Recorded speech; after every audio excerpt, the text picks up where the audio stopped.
Hello, everyone. I'm Chris Thomas. You're watching ABC10 This Week. An invasive species is taking over Lake Tahoe. What's being done to stop it? Plus, in dollars and cents, we're looking at how those long commutes can impact your paycheck. And Mark S. Allen is talking to the lead actress of Agatha All Along on what to watch.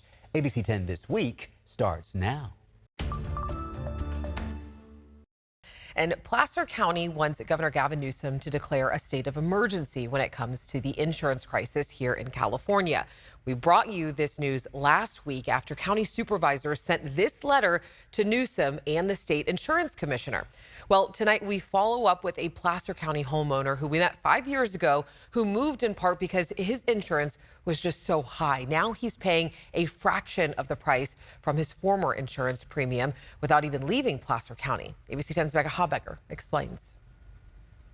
But something needs to be done. We first met Craig Casey in 2019 at a town hall held by California Insurance Commissioner Ricardo Lara. Craig was there because he and his wife had spent thousands of dollars hardening their nearly 5-acre North Auburn property against wildfire risk, and their insurance company still dropped them. They were forced to go to the bare bones FAIR plan, costing them about $4,000 at the time just for fire coverage. It's unfortunate. We need insurance, so we have to pay it. Statewide, California's homeowners insurance crisis of affordability and availability has only gotten worse in the past 5 years, with most of the major carriers pausing or limiting business here, citing the rising risk of wildfires, high cost of building materials, and what they consider burdensome state regulations. It's truly a crisis. Last week, as ABC 10 reported, Placer County supervisors sent a letter to Governor Newsom and Commissioner Lara asking them to do more to alleviate the crisis and faster. So I reached back out to Craig Casey to see how his insurance situation had changed since we last spoke. I'm in a different place than I was 5 years ago. Literally, Craig and his wife moved from their rural property in North Auburn to this new development in Lincoln, Esplanade at Turkey Creek. He says insurance was one of several factors in that decision. Between fire insurance with the FAIR plan and a so-called difference in conditions policy that covers other risks, they were paying about $7,500 per year. Now, for full coverage of their home, I'm paying $790 a year for everything, and I have very generous coverage on content and everything else. The developer of this gated community is Taylor Morrison, which owns Taylor Morrison Insurance Services, an agent recommended to the Caseys after they closed on the purchase of the house. Craig says they offered him that less than $800 a year premium through Universal North America Insurance Company. We reached out to the developer, Taylor Morrison. A spokesperson said Taylor Morrison provides insurance options to customers building a home with the company. While purchasing insurance through the company is not required and customers can select any provider, Taylor Morrison strives to offer insurance options that best meet buyers' needs. Casey says he'd still like to see California's insurance market stabilize. It's a huge problem in this state. Commissioner Lara has proposed major changes to California's insurance regulations, which he promises will be in effect by the end of this year. In Placer County, Becca Habiger, ABC 10. We reached out to the California Building Industry Association to ask if they're seeing other developers offer insurance to people buying new homes. A spokesperson said the person who could address that question wasn't in the office today. Time now for Dollars and Cents, where I answer your money questions and help you navigate a changing economy. American commutes keep getting longer. This as rising housing costs lead people to move further away from city centers. That's according to new research from Stanford University, which finds super commutes are growing. Experts I talk with say this can come at a big cost, not just to your vehicle, but also to your paycheck. Well, it means a lot of time. A lot of time behind the wheel. A lot of windshield time is what we call it in the industry. The average American commute is about half an hour, but new research from Stanford University finds super commutes of 75 miles or more have increased in recent years, and more people are traveling at least 2 hours each way. As a super commuter, you kind of neglect the passenger side of the vehicle. And it's always best practice to kind of work your way around the back and look at the tires, look at the lights, just kind of make sure that everything is working. Patrick Ogerelli with Firestone Complete Auto Care in Sacramento says, make sure your vehicle is cool before you check its washer fluid, coolant, and oil levels. And as you can tell, you're right at the hash mark, and that's exactly where you want to be. Staying on top of basic maintenance, like checking your wiper blades, battery, and tire pressure regularly, can help you avoid expensive repairs later. This one right here is going to be our brake fluid. Now this one we typically don't touch, but we do want to keep an eye on it. If the fluid is low, you have possibly a leak in your brake or hydraulic system, or your brake pads are starting to wear. And that's going to be especially important for people who drive in the Sierras or any hilly areas, yes, right? Yes, absolutely, because you're actually driving, you're using the brakes a lot more. Stanford researchers say the increase in long commutes is directly related to the pandemic shift to hybrid work. Interest rates were really low. And so they could easily afford to kind of move out into the suburbs. Derek Stimmel, an economics professor at UC Davis, says the opportunity costs of supercommuting can impact your income. Anytime you devote resources to something, you're giving up using those resources for something else. And in this case, when we're talking about supercommuters, we're probably talking about their time. So if you're spending an hour and a half, 2 hours in the car driving somewhere, that's time you could have been using doing something else. Does this have larger impacts for the economy? The question would be sort of like, is this efficient or not? Road debris, potholes, and traffic crashes can also cost supercommuters time and money. The tires, the tires are going to wear, and they will wear faster in most cases because you're putting on more miles.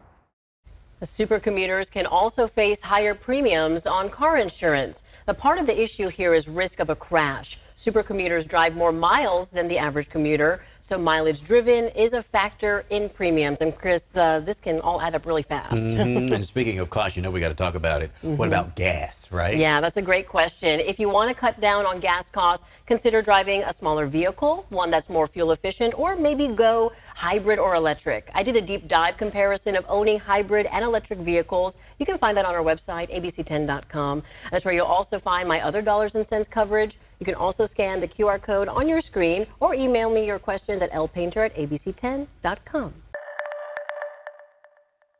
As summer comes to an end, scientists are scrambling to size up the newest threat to Lake Tahoe.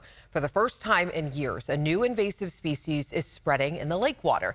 ABC 10 reporter Brandon Rittiman explains the threat the invaders pose to Lake Tahoe and what you can do to help. Lake Tahoe is famous for two things, being very big and very blue. Blue because Tahoe holds some of the purest lake water on Earth, but we can't take it for granted. Today, the purity of Tahoe's water is under constant threat, a threat that's easy to miss unless you look deeper. But we're concerned. It's a new aquatic invasive species. Dennis Zabaglo is in charge of managing invasive species for the Bi-State Tahoe Regional Planning Agency. We took to the water looking for Tahoe's newest invader, which is only as big as a grain of rice. These little spots dotting the sand off the shore of South Lake Tahoe are snails. They come from a different hemisphere. New Zealand mud snails. Unfortunately, with New Zealand mud snails, there's not a recognized control method to treat them. When the snails first showed up in the lake last year, we explained how the little trap door in their bodies allows them to survive being eaten alive by fish and birds. Whenever a new critter moves into Lake Tahoe, it messes up the food chain, and it can add nutrients into the lake water. Algae is already growing more easily in Lake Tahoe thanks to a warming climate. Invasive species only make it worse. And if you get enough algae, a blue lake turns green. From an ecological standpoint, they're bad, but also from a tourism and recreation experience, they're very bad as well. On top of being tiny and resilient, the mud snails can also reproduce asexually, making clones of themselves. Now that they're here, there's no way to get them out of Tahoe.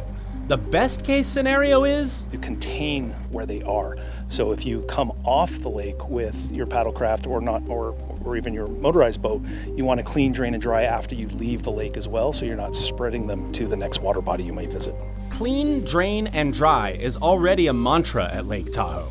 Boat inspections have been mandatory since 2008, designed to keep out another invader.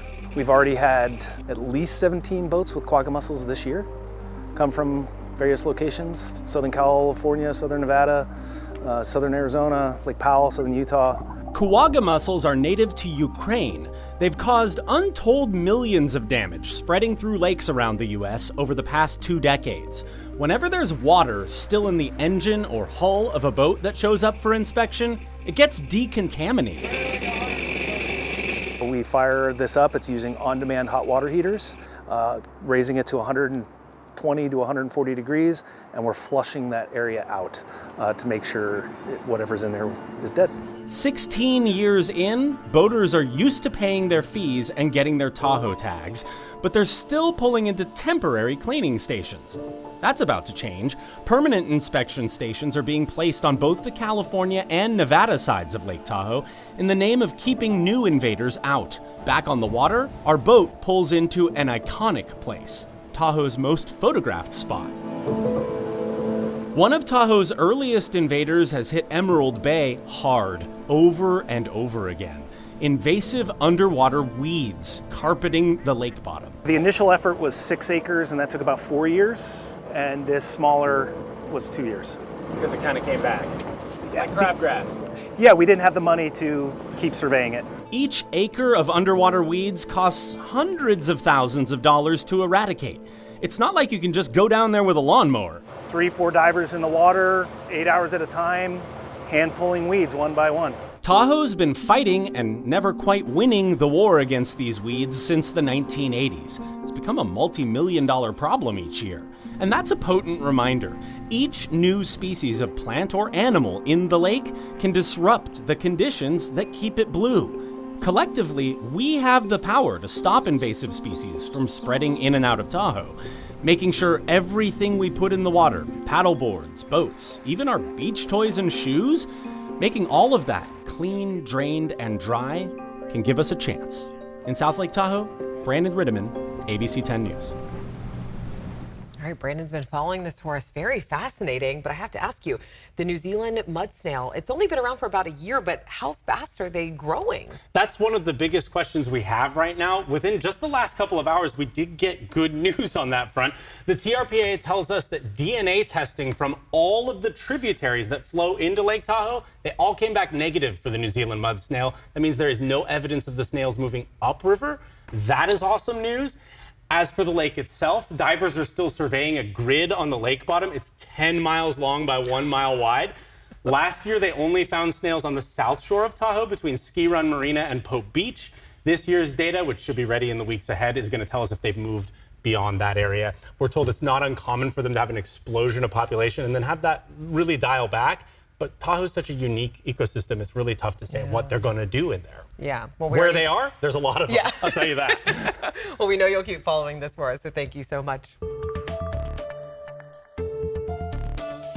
The Sacramento County Sheriff is addressing the fentanyl crisis. That's not just happening on the streets, but also inside the jail. In just the last 14 months, there have been 6 confirmed or suspected fentanyl deaths in the Sacramento County Jail.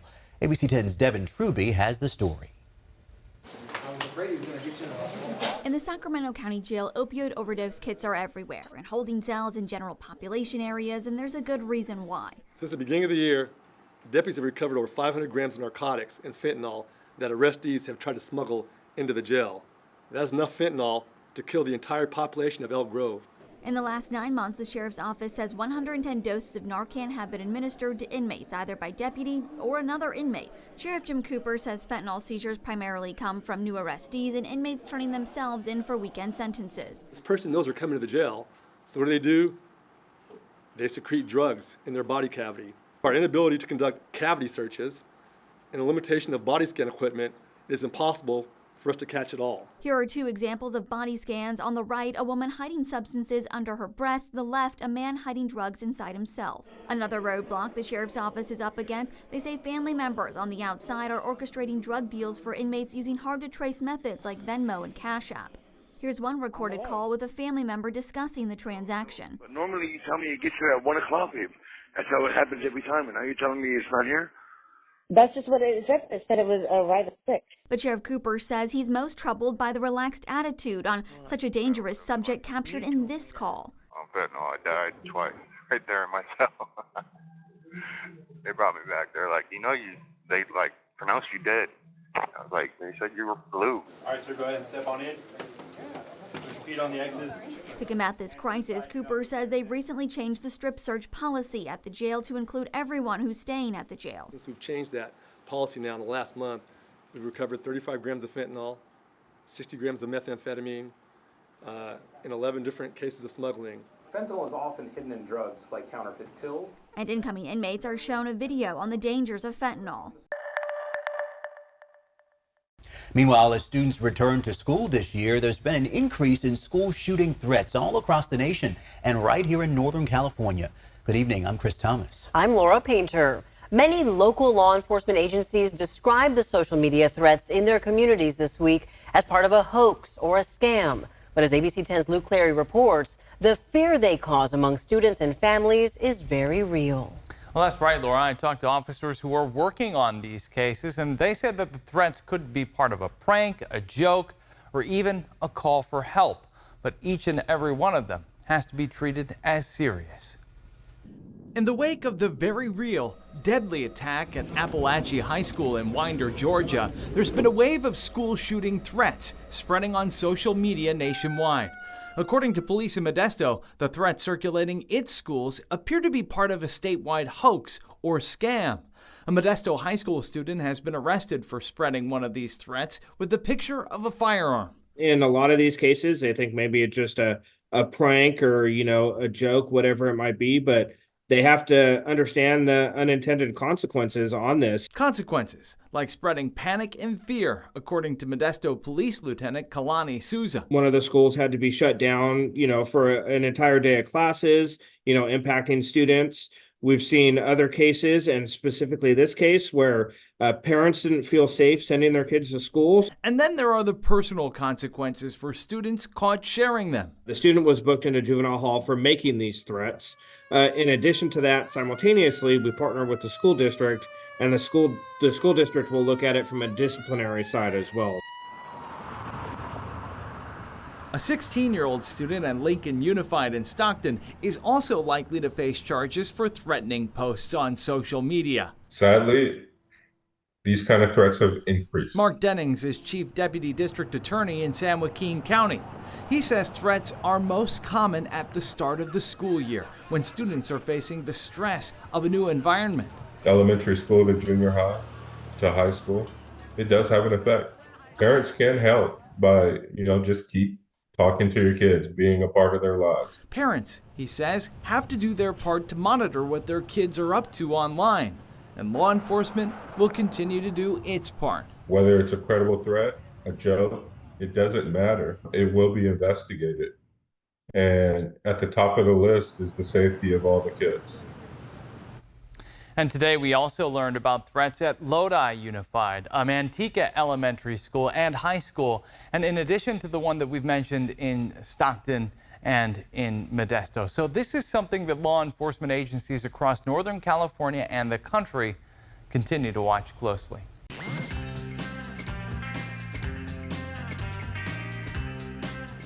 What to watch? Well, it is time for that. There's a bewitching new series now streaming on Disney+. ABC 10's Marcus Allen is excited about it, and it's called Agatha All Along. What's up? Hey, I'm excited for a multitude of reasons. One, when I bought this suit, I thought, I'll just get to wear it on Kings game nights. But no, it blends with this series, Walt. Looks good. Yeah, it's my witch purple, my Agatha All Along purple. So this is a spinoff. If you remember WandaVision, huge during the pandemic, a Marvel series on Disney+. Well, now its standout character, Agatha, played by Kathryn Hahn, has its own series, dropping now, and it is awesome. She stands out in everything, whether it was Bad Moms, she was the funniest, whether it was Parks and Recs, she crushed it on that, and she crushes it in this. I caught up with her at Disney D23 convention to talk about all things Agatha. Look. Can't imagine anybody but you portraying. Well, I had a good, solid start with WandaVision. So I had a pretty good ramp.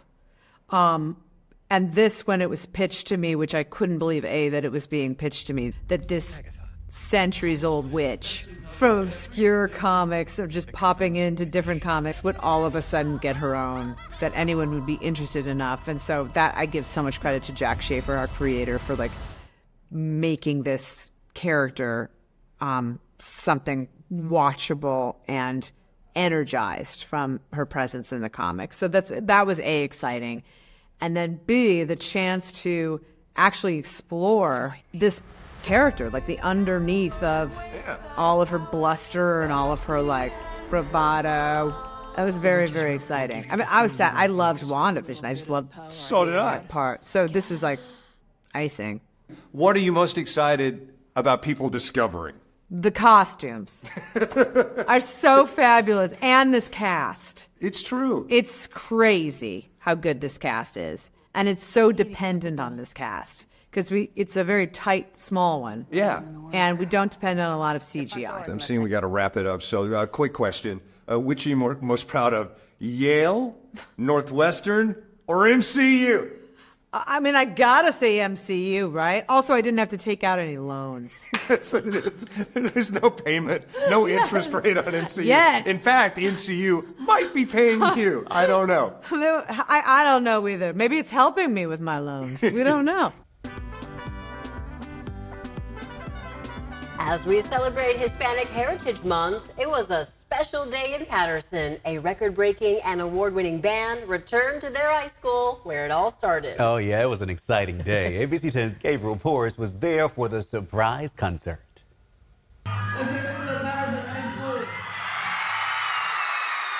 It was no ordinary school day for Patterson High juniors Chantel Cota and Gabriela Matias. I'm very thankful that they came out here for us and to make time for us. My first thoughts was really excited because I've been hearing their music ever since middle school. Excitement turning into the second Eslavan Armado founders Brian and Pedro Tovar walked back into Patterson High. They all see us as an inspiration, and we just came here to say everything's possible. This is a city where we all kind of started playing and started to pursue the music, and so we had to come back. Before the awards, the collaborations with world-renowned artists and breaking records on Billboard's Hot 100 list. To see the level that they've gotten to is amazing. Pedro and Brian started here.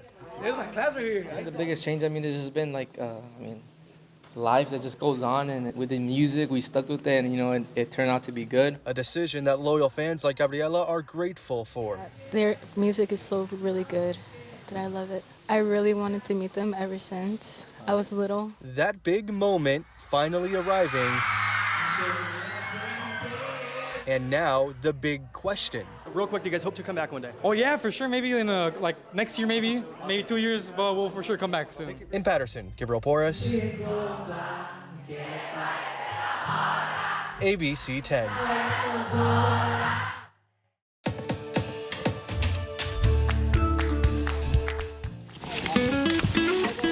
Apple harvest in Santa Cruz Pajaro Valley generally takes place between mid-August and November. But to truly test whether the apple is ripe or not, operations manager Brett Hansen conducts a very simple test. Ultimately, what we want to do is just go ahead and take a bite and take that taste. And that's ready to go. The town of Watsonville is one of California's largest producers of apples. More than a dozen varieties are grown here. How many apples are you guys picking? It's not about how many apples we're picking today, it's about how many apples we're processing a day. How many is that? 5 million. About 95% of all apples picked in this area are going to one company, who's known for making one thing. Before we produced this product, nobody was making sparkling apple cider. We're the biggest producer of sparkling apple cider in the world. Whether you're just a kid or now as an adult, chances are you've celebrated an event with a glass of Martinelli's non-alcoholic sparkling cider. Takes me back to Thanksgiving. There you go. For over 150 years, Martinelli has been producing apple juice and apple juice products, and it all starts with Pajaro Valley apples. This is extremely colorful. Look at this. Yeah, well, we were talking about our apples. This is what makes Martinelli's unique. We have at least 7 different varieties of apples coming down this trim line. President and CEO Gunn Reuter says getting those 7 varieties of apples into the iconic bottles requires a proprietary process of pressing the apples, filtering and pasteurizing the juice, and putting it into a bottle, all within 2 hours. How many bottles are you producing every day here? So depends on the type of product we're running, anywhere from 200,000 bottles to maybe 400,000 bottles a day go through this plant. Martinelli's distributes to every state in the U.S., including 40 countries overseas. Today, nearly all of the products are non-alcoholic, but that wasn't the case in 1886 when the Martinelli family started the company. Our founder, Stephen, came over, figured out, wow, we've got all these apples. Let's start making, at that time, hard cider. The Martinellis were Swiss immigrants who came to California during the gold rush, but struck it rich, quenching the thirsty palates of early settlers who didn't have safe drinking water. Hard cider. Yeah, that was kind of the Gatorade of its day in a way, that was what you could drink safely.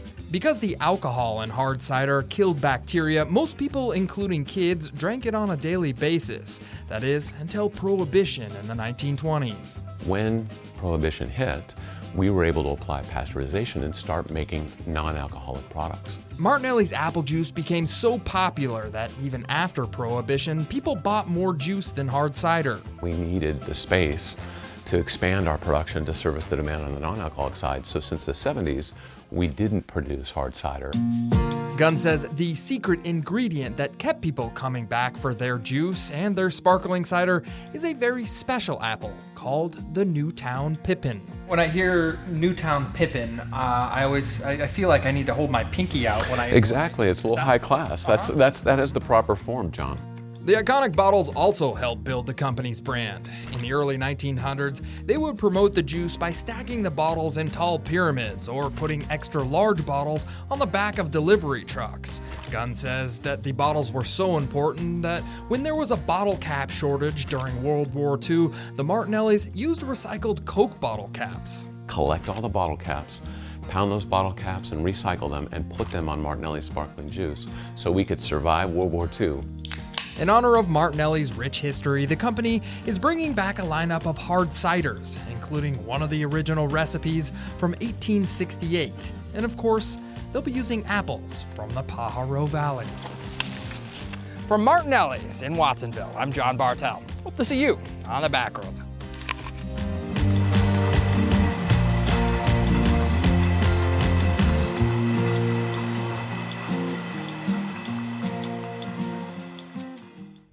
Thanks so much for watching ABC10 This Week. Keep in mind, we're here 24/7 on the free ABC10 Plus app, where you can always get your news and weather anytime, anywhere.